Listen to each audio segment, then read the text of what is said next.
इस कार्यक्रम के प्रायोजक हैं रोजगार डेवलपर्स। नमस्कार, आप देख रहे हैं प्लस 24 न्यूज में आपके साथ दिव्या पैन्यूली। वक्त हो चुका है नेशनल बुलेटिन का, लेकिन उससे पहले डालेंगे लाइन्स पर।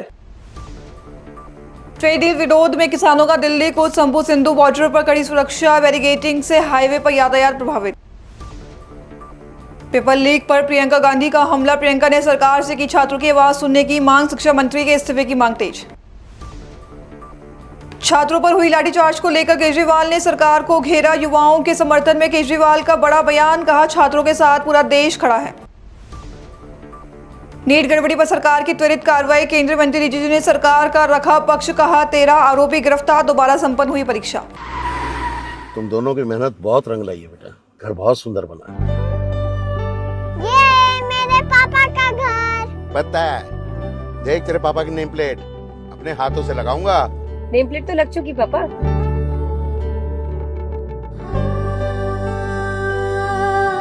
असल मेहनत तो आपने किया पापा, मुझे इस काबिल बनाने के लिए। वो जिंदगी भर किराए के मकान में रहे, लेकिन तो आज ये घर मेरा नहीं, ये है मेरे पापा का घर।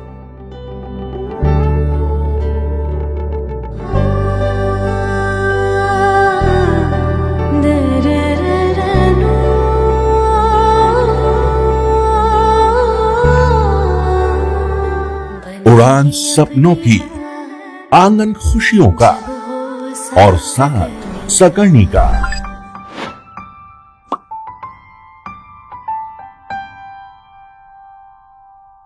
साठ वर्षों से आपके साथ मनोरंजन और संस्कार का संगम, जाह्नवी मैगजीन। आइए अब देखते हैं खबरें विस्तार से। भारत अमेरिका ट्रेड डील के विरोध में पंजाब, हरियाणा और अन्य राज्यों के किसानों ने दिल्ली मार्च का ऐलान किया है। बड़ी संख्या में किसान दिल्ली के किसान घाट पहुंचने के लिए रवाना हुए, लेकिन हरियाणा पुलिस ने उन्हें विभिन्न सीमाओं पर रोक दिया।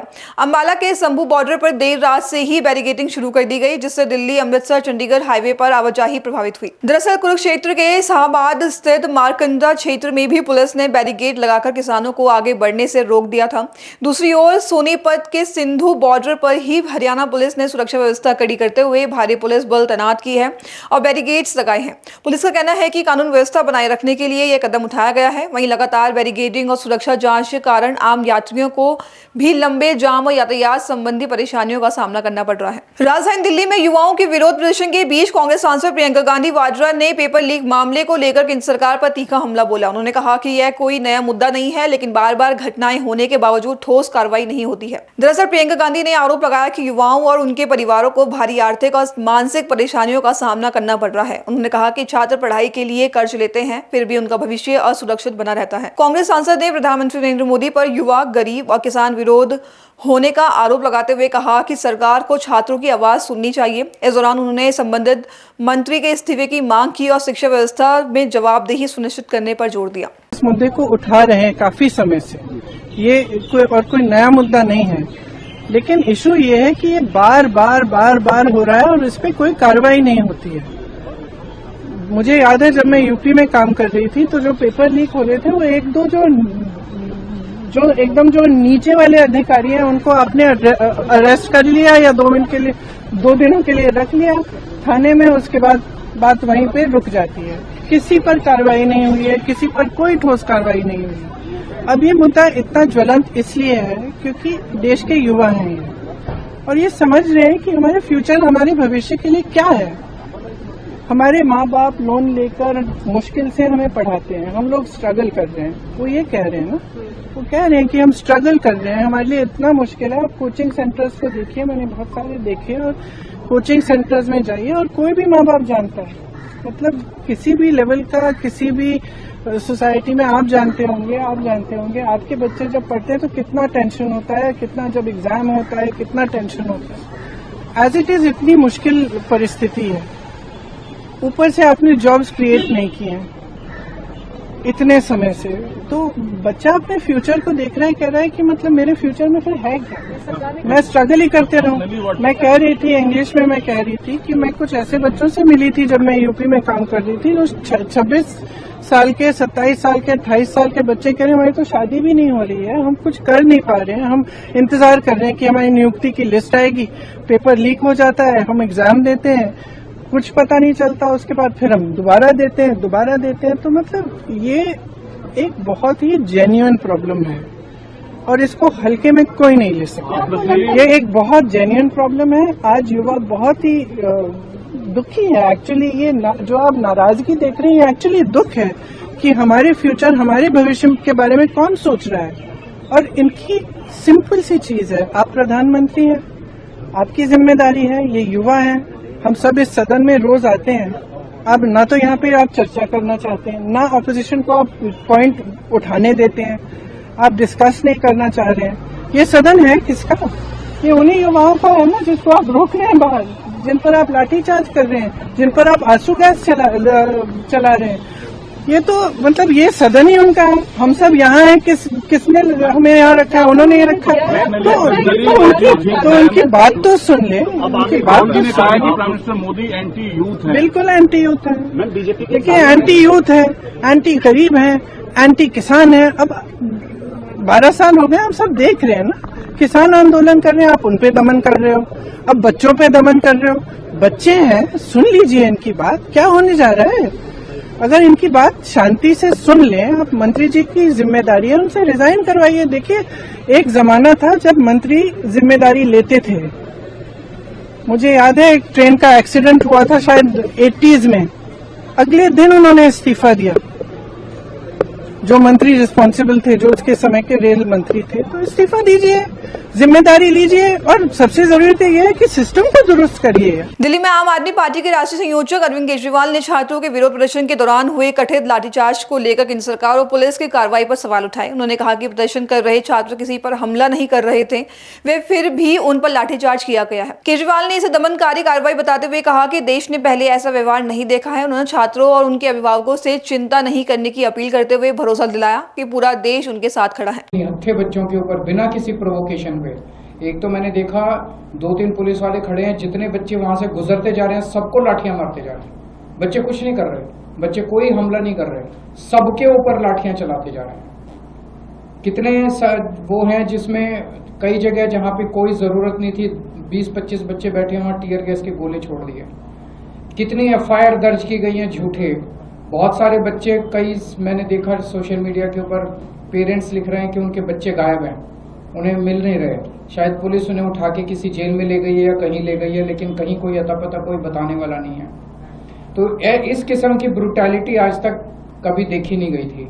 ऐसे लगता है जो जलियांवाला बाग में जनरल डायर ने किया था वो भी शायद मोदी जी ने पीछे छोड़ दिया। कुछ लोगों का कहना है शायद जनरल डायर की आत्मा ने मोदी जी के रूप में जन्म लिया। अभी थोड़ी देर पहले मोदी सरकार की पुलिस ने एक प्रेस रिलीज जारी की है। उन्होंने उसमें लिखा है कि जिन जिन लोगों ने कल उस प्रदर्शन में हिस्सा लिया था सबके खिलाफ ऐसी FIR करेंगे, ऐसी FIR करेंगे। मैं मोदी जी को कहना चाहता हूं, ये देश आपके पिताजी का नहीं है, ये देश 140 करोड़ लोगों का है। धमकी देना बंद करो, इस तरह की धमकियां देना बंद करो, नहीं तो ये देश के लोग आपको ऐसा मजा चखाएंगे कि इतिहास याद रखेगा कि क्या हाल, क्या हश्र हुआ था, एक तानाशाह था इस देश के अंदर। मैं देश के बच्चों को और पेरेंट्स को कहना चाहता हूं, आप बिल्कुल चिंता मत करना, हम सब एक साथ हैं। हम आपके हैं, आप हमारे हैं। हम आपको कुछ नहीं होने देंगे, हम आपके बच्चों को कुछ नहीं होने देंगे।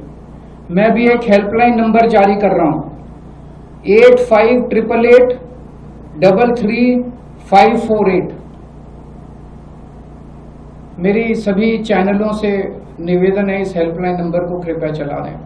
हो सकता है आपके कोई जान पहचान वाले भी दुखी हों, हो सकता है आपके ऊपर बहुत दबाव है, मैं समझ सकता हूं, बहुत दबाव के अंदर सारे टीवी चैनल वाले काम कर रहे हैं, लेकिन ये हेल्पलाइन नंबर चला दें, हो सकता है किसी को काम आ जाए। 8588333548। अगर आपको किसी तरह की लीगल मदद की जरूरत है, आपके बच्चे नहीं मिल रहे, बच्चों पे झूठा केस कर दिया गया है, बच्चों को गिरफ्तार कर लिया गया है, हमने एक लीगल टीम बनाई है आम आदमी पार्टी ने, हमारी लीगल टीम आपकी मदद करेगी। किसी केस में अगर जरूरत पड़ी तो बड़े से बड़ा वकील भी देश का आपके बच्चों के लिए खड़ा करेंगे। आपको किसी तरह से घबराने की जरूरत नहीं है। ये जो धमकी दे रहे हैं, ये धमकी अपनी जेब में रखें मोदी जी। ये धमकी से ये देश डरने वाला नहीं है, आपकी धमकियों से ये देश डरने वाला नहीं है। हम सब 140 करोड़ लोग एक साथ हैं।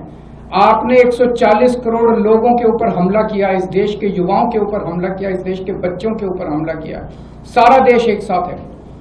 अगर आपको किसी तरह की मेडिकल हेल्प की जरूरत है, तब भी आप इस नंबर पे मैसेज, प्लीज इस पे फोन मत कीजिएगा, मैसेज करिएगा। मैसेज पढ़ के तुरंत अगली थोड़ी देर के अंदर आपको फोन आएगा और आपके पास हमारी टीम पहुंच के, और आपकी चाहे लीगल जरूरत है, मेडिकल जरूरत है, किसी भी चीज की जरूरत है, हम आपकी मदद करेंगे। इसके तुरंत बाद मैं राम मनोहर लोहिया हॉस्पिटल जा रहा हूँ। वहाँ पे जो घायल हैं उनका हालचाल पूछने के लिए, उनसे मिलने के लिए, उनको सांत्वना देने के लिए, अगर उन्हें किसी चीज़ की ज़रूरत है वो मुहैया कराने के लिए। फिर मैं पार्लियामेंट पुलिस स्टेशन जाऊँगा। पुलिस स्टेशन में, थाने में उनसे पूछूंगा कि वो दोनों लिस्ट पब्लिक करें। एक वो लिस्ट की कौन कौन सी FIR कल के प्रदर्शन से संबंधित कौन कौन सी FIR किस किस के खिलाफ की गई है, उसकी पूरी लिस्ट जारी करें। और दूसरा, जिन जिन बच्चों को उन्होंने गिरफ्तार करके रखा हुआ है, FIR नहीं हुई है, अभी डिटेंशन में रखा हुआ है, उसकी भी पूरी लिस्ट, कहाँ है बच्चे, ताकि उनके माँ बाप जो ढूंढ रहे हैं वो ढूंढना बंद करें, उन्हें पता चले कि उनके बच्चे कौन सी जेल में और किस थाने के अंदर गिरफ्तार हैं। कुछ लोग मेरे से पूछ रहे थे कि केजरीवाल जी कल आप क्यों नहीं थे प्रदर्शन में। मैं किसी कारण से पंजाब मुझे जाना पड़ा, लेकिन मेरे दोनों बच्चे प्रदर्शन में थे। मेरे दोनों बच्चे 4-5 घंटे तक कदम से कदम मिला के बाकी सभी प्रदर्शनकारियों के साथ चल रहे थे। जहां टीयर गैस के गोले छोड़े गए वहीं मेरे बच्चे मौजूद थे। हमारे सारे लीडर्स वहां मौजूद थे, हमारी पूरी आम आदमी पार्टी, हमारा पूरा परिवार वहां मौजूद था। हम सब एक साथ हैं, ये पूरा देश एक परिवार है, हमारा 140 करोड़ लोगों का परिवार है। किसी को डरने की जरूरत नहीं है इन तानाशाहों से, इन लोगों से। हम सब एक साथ हैं और मिलकर लड़ेंगे।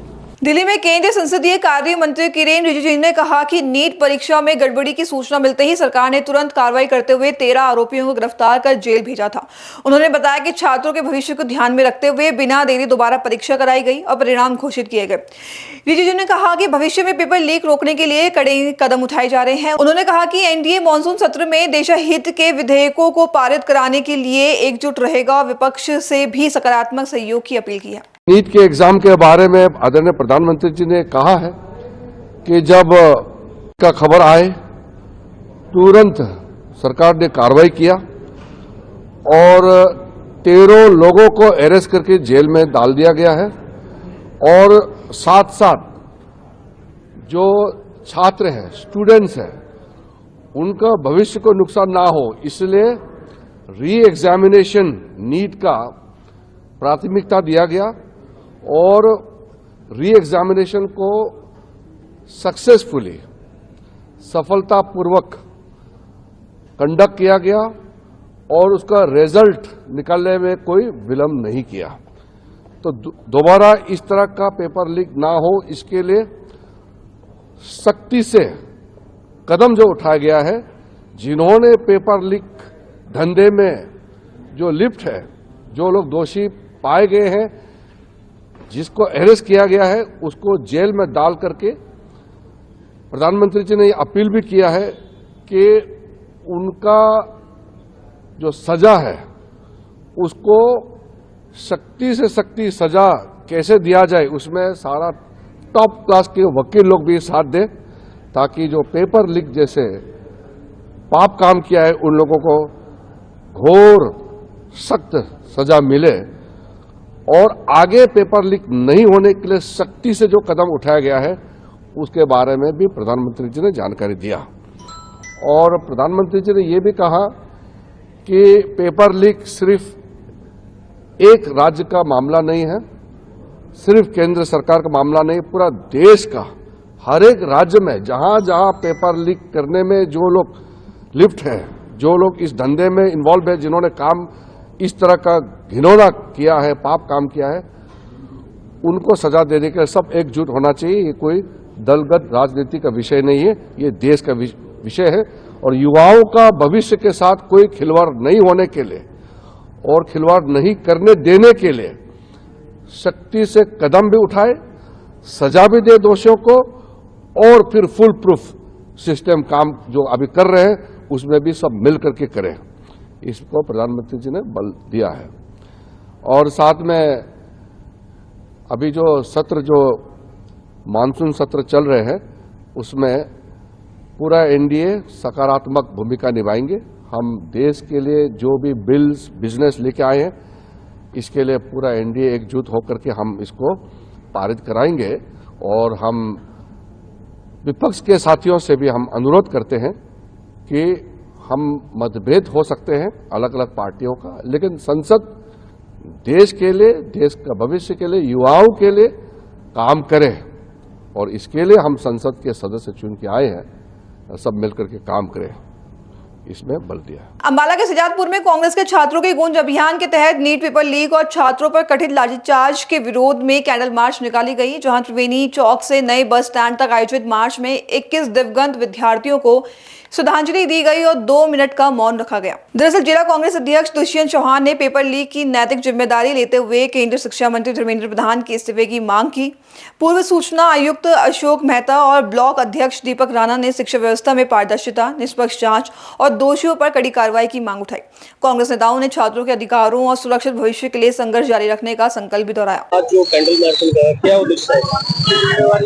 आज कांग्रेस पार्टी के आह्वान पर शहजादपुर में ब्लॉक कांग्रेस के प्रधान दीपक राणा जी द्वारा और हमारे साथ दुष्यंत राणा जी जो ग्रामीण जिला कांग्रेस कमेटी के प्रधान है, उद्यम धालीवाल जी जो युवा कांग्रेस के प्रधान हैं, बलदेव सानी जी जो पूर्व में सिटी प्रेसिडेंट रहे शहजादपुर के, और सभी युवा साथी मिलकर, कांग्रेस के साथी मिलकर आज ये कैंडल मार्च हम निकाल रहे हैं।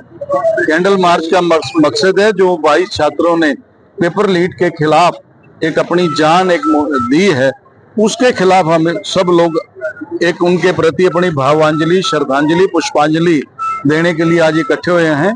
हम सभी लोग इस बात की मांग करते हैं कि धर्मेंद्र प्रधान इस्तीफा दे, और आज जो दिल्ली में हुआ उसकी भी कड़ी निंदा करते हैं। प्रधानमंत्री मोदी जनता से डरे हुए हैं, लोकतंत्र की हत्या कर रहे हैं।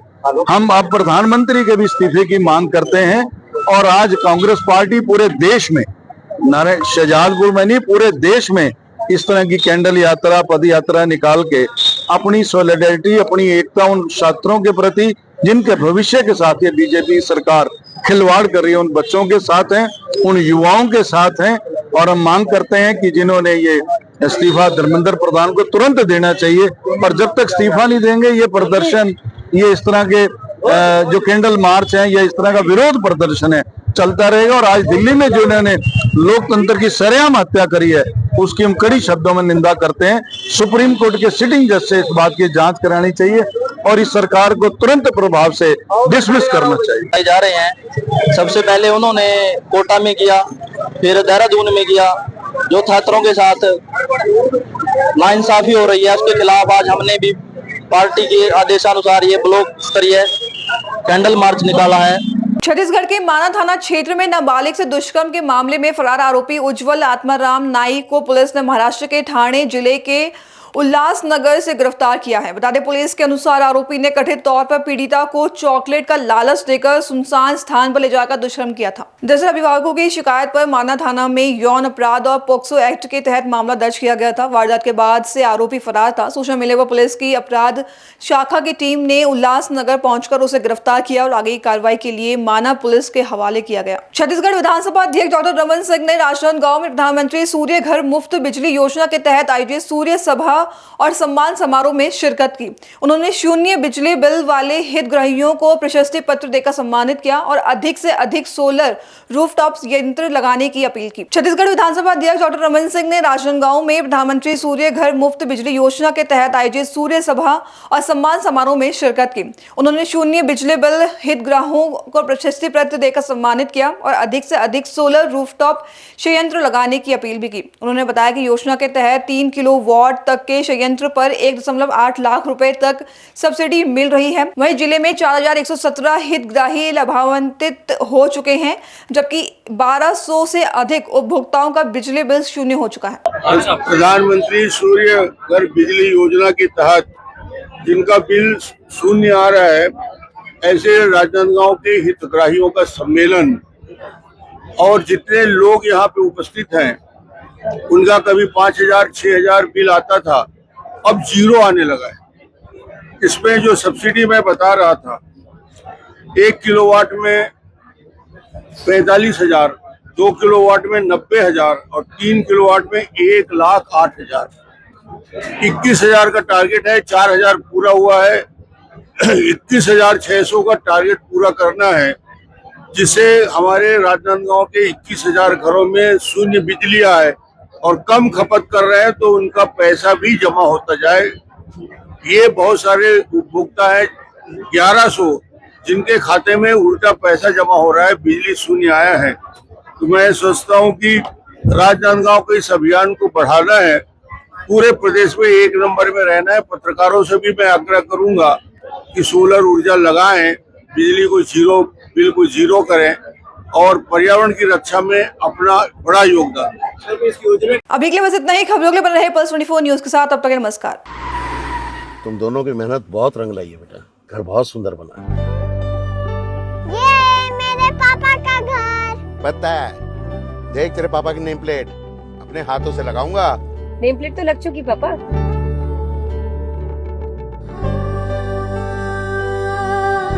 असल मेहनत तो आपने की है पापा, मुझे इस काबिल बनाने के लिए। वो जिंदगी भर किराए के मकान में रहे, लेकिन आज ये घर मेरा नहीं, ये है मेरे पापा का घर।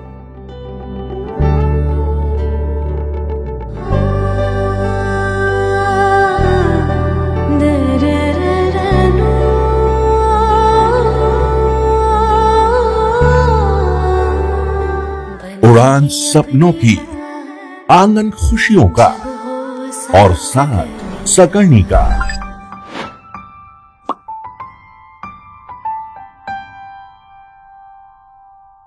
60 वर्षों से आपके साथ मनोरंजन और संस्कार का संगम, जाह्नवी मैगजीन। इस कार्यक्रम के प्रायोजक थे रोजगार डेवलपर्स।